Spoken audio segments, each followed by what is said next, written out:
ओम ऐं ह्रीं क्लीं कालरात्रे नमः। माँ दुर्गा की सातवीं शक्ति माँ कालरात्रि। आज नवरात्रि का 7वां दिन है। मैं आपके साथ नीलम शर्मा और आप देख रहे हैं दैनिक सवेरा। साधक का मन सहस्त्रार्थ चक्र के लिए आज साधना करेगा।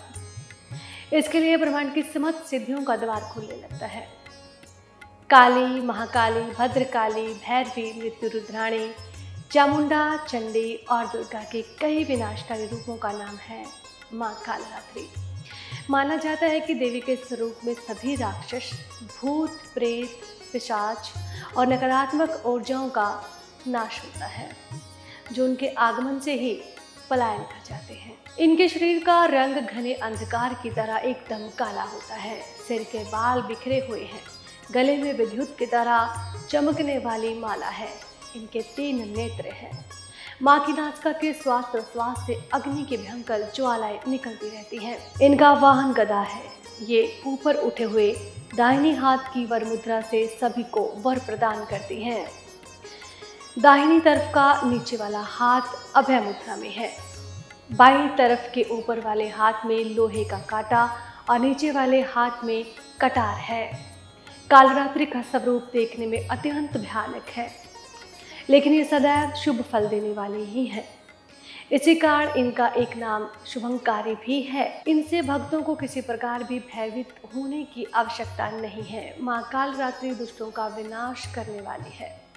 दानव, दैत्य, राक्षस, भूत, प्रेत आदि इनके स्मरण मात्र से ही भयभीत होकर भाग जाते हैं। ये ग्रह बाधाओं को भी दूर करने वाली माँ है। इनके उपासकों को अग्नि भय, जल भय, जंतु भय, शत्रु भय और रात्रि भय कभी नहीं होते। इनकी कृपा से सर्वदा भय मुक्त हो जाता है। या देवी सर्वभूतेषु माँ कालरात्रि रूपेण संस्थिता नमस्तस्यै नमस्तस्यै नमस्तस्यै नमो नमः।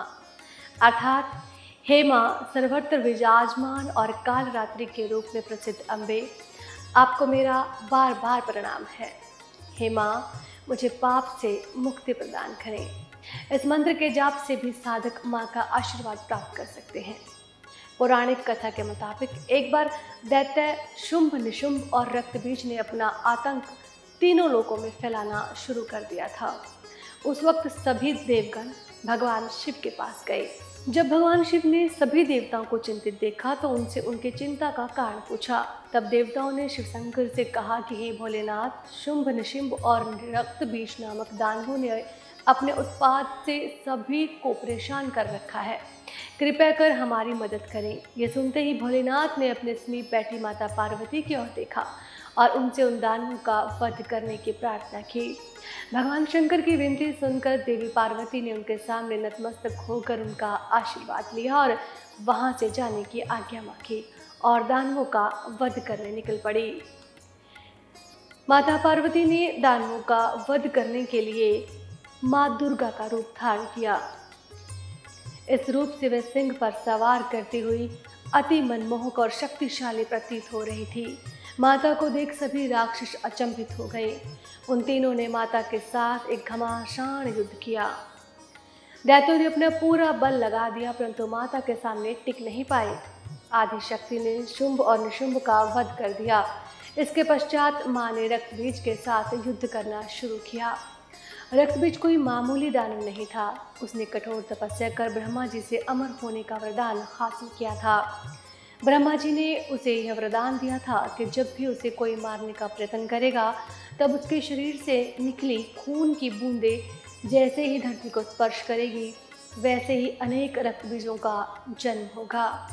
इसी वरदान के मुताबिक जैसे ही माता ने उस पर प्रहार किया, उसकी खून की बूंदें धरती पर गिरी और अत्यंत रक्तबीज प्रकट हो गए।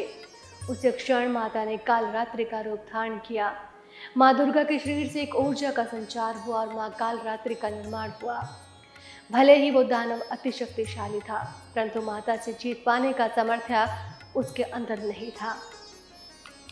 माँ कालरात्रि ने रक्तबीज को अपनी कटार से मार गिराया और जैसे ही उसके शरीर से खून बहने लगा, उन्होंने उसका रक्तपान कर लिया। माँ कालरात्रि की पूजा का 7वें दिन करने के पीछे एक बहुत बड़ा कारण और भी है कि 6 दिन देवी की पूजा करने के बाद 7वें दिन हमारा मन सहस्रार चक्र में स्थित होता है। इस चक्र में हमारा मन सबसे साफ और शुद्ध स्थिति में होता है। इस वक्त कालरात्रि की पूजा करने से हमें ब्रह्मांड की सभी सिद्धियों की प्राप्ति होती है और सारी असुरी शक्तियाँ हमसे दूर भाग जाती हैं। माँ दुर्गा के शक्तिशाली रूप हमें सिखाता है कि बुराई कितनी भी शक्तिशाली क्यों ना हो, परंतु उसे अच्छाई के आगे घुटने टेकने ही पड़ते हैं। जो इंसान सच्चे मन से माँ की पूजा करेगा, माँ किसी न किसी रूप में अवतरित होकर उनके जीवन से सभी बुराइयों का नाश करेगी। माँ काली आप सब पर अपना आशीर्वाद बनाए रखे और आपके सहस्रार चक्र को जागृत करे। इसी कामना के साथ दीजिए इजाजत। नमस्कार।